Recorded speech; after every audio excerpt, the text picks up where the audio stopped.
Matt has a question here. Are we disrupting the natural pattern and orders of streams by stopping water with ponds, swales, and earthworks? Does charging up these systems create benefits which outweigh potential disruptions? Or can we really ignore what is clearly interfering with natural flow? Well, it depends what you see as natural flow, Matt. What you have here is a swale, which is a tree growing system, which actually stops the water in its movement across landscape. Probably that's an unnatural flow of water across the landscape surface, because this landscape would have been covered in old growth forest. It stopped, spread, soaked into the tree roots, which then grow trees, which we can grow to our preference styles and combinations. But it slows the water down, but the water continues to flow at right angle to contour. So the way we've disrupted the landscape is by aggressive clearing with unsubtle patterns.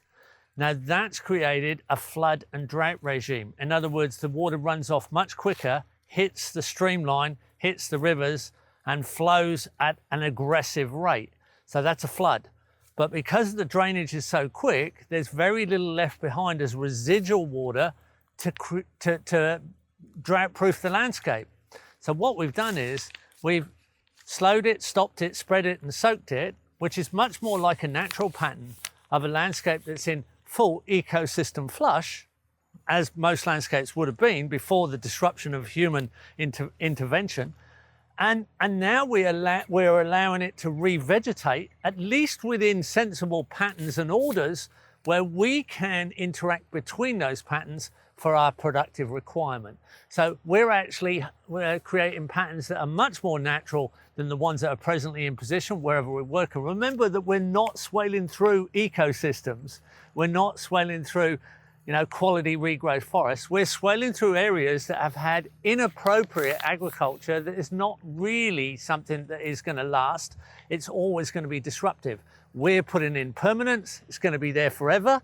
So once we get these patterns in order being the appropriate word, we're actually got a system which starts to regenerate and facilitate incredibly life-rich events, which we can take the advantage of for our production.